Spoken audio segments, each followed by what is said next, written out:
Message आ रहा है कि आईपीएल के शेड्यूल की भी बात कर लूं। आईपीएल के शेड्यूल का ऐलान हो गया है। बीसीसीआई ने शेड्यूल का ऐलान कर दिया है। 22 मार्च को पहला मुकाबला है आईपीएल का। ईडन गार्डन्स में पहला मैच खेला जाएगा। कोलकाता बेंगलुरु के बीच ये पहला मुकाबला होगा। आईपीएल 2025 का फाइनल 25 मई को होगा।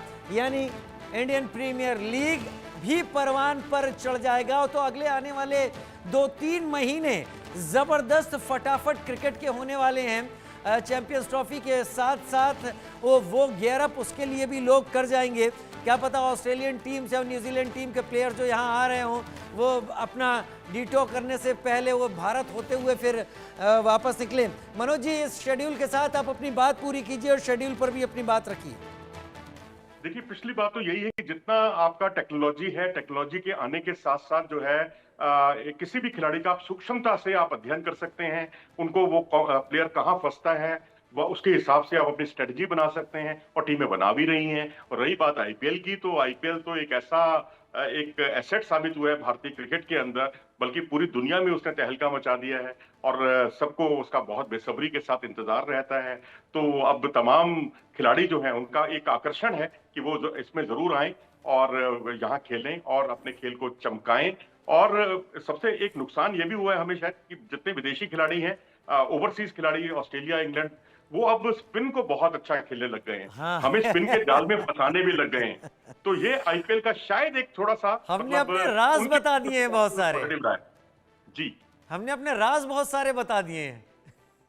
हाँ, हमारे राज खुल गए, पता चल गया ना। पहले तो हम स्पिन के जाल में उनको उलझाते थे, अब स्पिन के जाल में हम खुद ही उलझ जाते हैं। जैसा कि हमने 2012 के बाद जो अभी सीरीज गवाई है हमने न्यूजीलैंड के हाथों, हम क्लीन स्वीप के शिकार हुए और उनका जो स्पिन का जाल था उसमें हम ही फंस के रह गए। तो ये कुछ फायदे दूसरी टीमों को भी हुए। तो आईपीएल एक मुकम्मल तौर पर दुनिया भर के क्रिकेटर्स के लिए एक जीती जागती एक ऐसी मिसाल है जिसमें वो अपना पैसा भी बनाते हैं, एक्सपोजर भी उनको मिलता है और कुछ खिलाड़ी जो आगे की सीरीज है उसमें अपने आप को, अपनी कला को छिपाकर भी रखते हैं। जेमिसन और विराट कोहली एक ही टीम में थे आरसीबी में, लेकिन वो उनको जो है काफी चीजें बताते ही नहीं थे नेट्स पर। वो विराट को बॉलिंग ही नहीं करते थे, या करते थे तो बहुत एक आध ओवर करके वो कोशिश होती थी कि वो अलग अलग चले जाएं। तो ये सारी जो स्ट्रेटजीज के हिस्से हैं ना, ये आपको आईपीएल और ज्यादा स्ट्रेटजीज बनाने के लिए विवश करता है।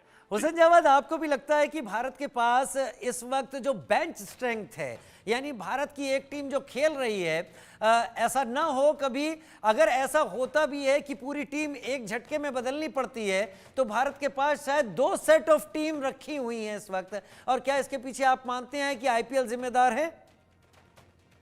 बहुत अच्छा सवाल आपका। बिल्कुल आईपीएल इसका जिम्मेदार है। और हम अक्सर मनोज जी को भी याद होगा और ऑब्वियसली टंडन जी को पता होगा, एक जमाने में हम सुनते थे कैरी पैकर, जो इनकलाब आ गया और बिल्कुल क्रिकेट चेंज होगी। तो उससे उसके बाद और उससे बड़ा जो इनकलाब आया है, आई थिंक वो आईपीएल है और उसने क्रिकेट का फेस हमेशा के लिए चेंज कर दिया। तो आपने सही कहा, अगर इंडिया को हंगामी तौर पर अपनी दूसरी टीम करनी पड़ती है तो बासानी आपके पास ऐसे प्लेयर हैं जिनको बहुत अच्छे से ग्रूम किया जा रहा है। और मैं तो आज भी कहता हूँ कि पता नहीं मेरी बात से आप लोग एग्री करें या नहीं, कि कम से कम इस चैंपियन ट्रॉफी के बाद इंडिया को सोचना चाहिए कि सूर्या को ही ओडीआई का कैप्टन भी बना दें। He is a best mind for that. तो आपके पास बहुत अच्छा विकल्प जो है वो है आपके पास। और जैसा मनोज जी का भी कहना है कि आईपीएल खेलने के बाद बहुत सारे राज इन ऑस्ट्रेलियाई और साउथ अफ्रीकन, न्यूजीलैंड और ब्रिटिश प्लेयर्स के राज हाथ लग गए। ये सारे राज की इस सब कॉन्टिनेंट में आखिर खेलना कैसे है, खासतौर पर बॉलिंग को, या फिर बॉलिंग कैसे करनी है।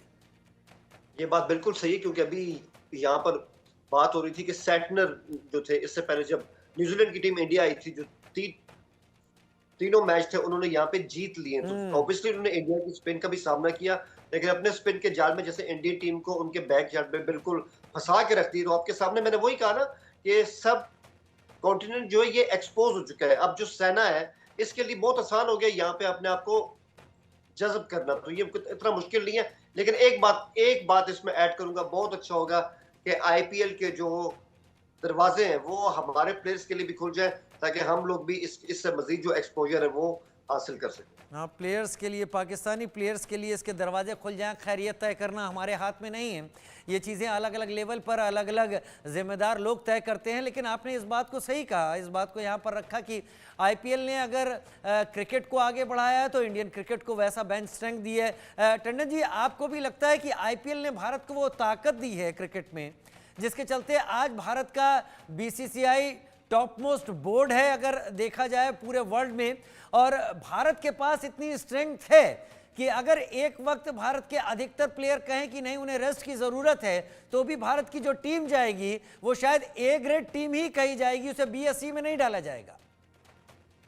जी बिल्कुल, अभी हम देख चुके हैं ये ऑस्ट्रेलिया के दौरे पर जब हम गए थे तो इंडिया ए और इंडिया एक साथ गई थी और बहुत से खिलाड़ी इंडिया ए से फिर माइग्रेट कर गए थे मेन इंडिया टीम में। तो वो हमारे पास दो टीम हमेशा तैयार है इस वक्त, बहुत अच्छी बात है और बहुत जो किसी भी क्रिकेट देश की क्रिकेट स्ट्रेंथ को दिखाता है। जहां तक देखिए आईपीएल का सवाल है, आईपीएल तो एक बहुत बड़े टूर्नामेंट के रूप में स्थापित हुआ है अंतर्राष्ट्रीय क्रिकेट में और वर्ल्ड क्रिकेट को इसने बदल के रख दिया है। आज दुनिया का हर खिलाड़ी आईपीएल खेलना चाहता है और आप आईपीएल की अहमियत देखिए क्या है कि पिछले दिनों अगर आपने नोट किया हो कि दुबई में भी क्रिकेट लीग चल रही थी, उसी समय साउथ अफ्रीका में भी चल रही थी, उसी समय बांग्लादेश में भी चल रही थी और उसी समय हमारा इंग्लैंड की सीरीज भी चल रही थी। लेकिन आप देखिएगा जब आईपीएल शुरू होगा तो दुनिया में केवल आईपीएल चल रहा होगा, बाकी सारी क्रिकेटिंग एक्टिविटीज ठप हो जाती हैं। तो ये दिखाता है कितना हाई लेवल टूर्नामेंट हो चुका है। लेकिन फिर भी एक चीज मैं मिस करता हूं आईपीएल के आने के बाद, क्योंकि हर खिलाड़ी दुनिया का ये चाहता है कि वो इंडिया में आईपीएल खेले, तो कहीं ना कहीं उस राइवलरी की, उस कंपटीशन की आपस में मैं कमी महसूस करता हूं, क्योंकि सबको अपना आईपीएल दिखाई देता रहता है सारी दुनिया के खिलाड़ियों को। तो मैं मिस करता हूं कि वो राइवलरी, वो उतनी स्ट्रॉन्ग राइवलरी शायद हमारी टीमों में नहीं हो रही, और जो जज्बा उस समय होता था आईपीएल से पहले, वो कहीं ना कहीं कुछ कमी आई है अंतर्राष्ट्रीय क्रिकेट में इंडिया के खिलाफ, अगेंस्ट इंडिया।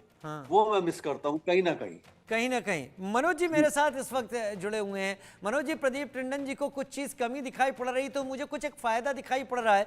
मैंने देखा है कि आईपीएल आने के बाद स्लेजिंग कम हो गई है अलग अलग मैचेस में, क्योंकि प्लेयर तो वही है ना जो आपस में यहाँ साथ में खेलते हैं, जो गले में डाल कर रहते हैं, एक दूसरे के नेट प्रैक्टिस साथ कर रहे होते हैं, खाना साथ खा रहे होते हैं। आईपीएल ने क्या वर्ल्ड क्रिकेट को बहुत कुछ ऐसा दे दिया है जो कैरी पैकर चैनल 9 नहीं दे पाया था? बहुत सही कहा आपने, और ये मुद्दा भी बिल्कुल आपने दुखती रग पर उंगली रख दी है। होता यही था, पहले ऑस्ट्रेलियंस इतना ज्यादा स्लेजिंग किया करते थे, खास भारतीय खिलाड़ी बहुत परेशान हो जाते थे। अब उल्टा है, बल्कि मैं तो देखता हूँ यशस्वी जायसवाल ने मिचेल स्टार्क को प्रोवोक कर दिया और उन्होंने फिर विकेट चटकाने शुरू कर दिए। स्लेजिंग हमारी तरफ से ज्यादा होने लग गई। उनको लगता है कि क्योंकि आईपीएल में क्योंकि कई खिलाड़ी जो हैं उनकी टीम से जुड़े हुए खिलाड़ी हैं, तो इसलिए कोशिश यही होती है उनकी, क्या वो स्लेजिंग वाकई बहुत कम हो गई है, खासकर इंडिया के खिलाफ, क्योंकि उनको एक आर्थिक रूप से वो चाहते हैं कि आईपीएल किसी भी हालत में मिस ना किया जाए, कि कहीं कोई प्लेयर उनकी कोई शिकायत ना कर दे। इन्फ्लुएंशियल प्लेयर कोई भी किसी भी लेवल पर उनको बाहर कर सकता है, करवा सकता है किसी ना किसी जरिए से। खैर, ये तो एक स्लेजिंग की बात हुई, लेकिन ओवरऑल मैं कहूंगा कि पूरा परिदृश्य बदला है। वो लोग अब स्पिन को ज्यादा अच्छा खेलने लगे हैं और स्पिनर्स के ज्यादा से ज्यादा स्पिनर्स को रखकर एक अपनी स्ट्रेटजी बनाने लगे हैं। अब देखिए मिचेल सेंटनर को देखें, अब वो एक स्पिन बॉलर है, कप्तान है और स्पिनर्स का बहुत अच्छा इस्तेमाल करते हैं। अब सचिन रविंद्र नहीं खेल रहे हैं, लेकिन ब्रेसवेल है, ब्रेसवेल ऑफ स्पिनर के तौर पर उनका कैसे कहां इस्तेमाल करना है, और इसके अलावा जो उनके अन्य स्पिनर्स हैं उनका वो बहुत अच्छा इस्तेमाल करते हैं। अभी तो ईस्ट सोडी नहीं है उनके पास, लेकिन अब वही है कि अब स्ट्रेटजीज जो है अब उनको बनाना थोड़ा आसान हो गया है, सुगमता हो गई है, और खासकर इंडियन सब कॉन्टिनेंट में अब उनके लिए कुछ अलग नहीं है। उनको लगता है कि यहाँ की स्ट्रेटजी, यहाँ की स्थितियां भी उनके अनुकूल है। वक्त थोड़ा सा कम है। आईपीएल के शेड्यूल को आपने देखा होगा, उसको किस तरीके से आप देख रहे हैं? देखिए, शेड्यूल जैसे हर बार होता है उसी तरीके का एक शेड्यूल है, और हर टीम को हर एक से खेलना होता है ऑलमोस्ट। तो उसमें मैं समझता हूँ कि जो टीमें मेरा मेरा तो उनके साथ रहेगा, एक झुकाव रहेगा जो कभी चैंपियन नहीं बने, चाहे वो पंजाब किंग्स हो, आरसीबी हो, दिल्ली कैपिटल्स हो या फिर लखनऊ सुपर जायंट्स हो। ये कुछ टीमें हैं जिनको हम चाहेंगे कि कम से कम उनके नाम भी कोई ना कोई ट्रॉफी जरूर हो आईपीएल की, क्योंकि बाकी टीमें आईपीएल की चमचमाती ट्रॉफी का स्वाद चख चुकी हैं। तो शेड्यूल अपने आप में अच्छा है, बस मैं तो ये चाहूंगा कि इसको और ज्यादा लंबा ना किया जाए, ताकि जो दूर दराज के लोग हैं उनको घर पहुंचने में दिक्कत ना हो और इस प्रयास में पता चले कि वो मैच देखने ही नहीं जा रहे। 7:30 की जगह 7 बजे मैच हो और अच्छा हो जाएगा, मैं समझता हूँ। तो टाइमिंग को लेकर थोड़ा सा एक इश्यू रहता है, क्योंकि जो दूरवर्ती कुछ इलाके होते हैं जहाँ मैच आयोजित किए जाते हैं, वहां ये थोड़ा दर्शकों को ये समस्या आती है। हुसैन जावेद, आपको क्या लगता है आईपीएल इतना आगे कैसे चला गया और उसका काउंटर पार्ट अगर पाकिस्तान में देखा जाए, if I am not mistaken, PSL, वो पीछे क्यों है? देखिए, इनके आपस में अभी हम कोई तुलना नहीं कर सकते, बहुत इनमें फर्क है। देखें, सबसे पहले तो ये कि आपके जो स्पॉन्सर्स हैं, आपका जो रेवेन्यू जनरेशन होता है, हर चीज स्टेट ऑफ द आर्ट है, मतलब स्टेट ऑफ द आर्ट है।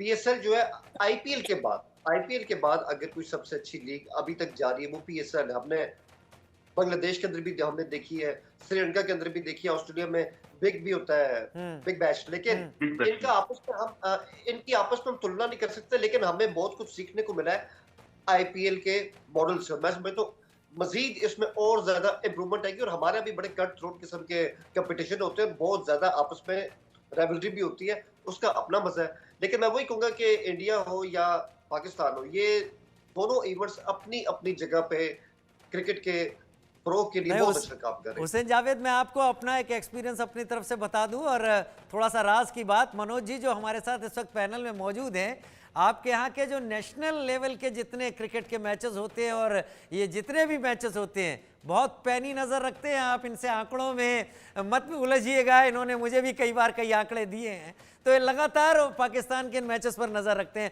बहुत शुक्रिया हुसैन जावेद आपका जुड़ने के लिए, मनोज जी आपका और प्रदीप टंडन जी आपका, और इस चर्चा पर शामिल होने के लिए।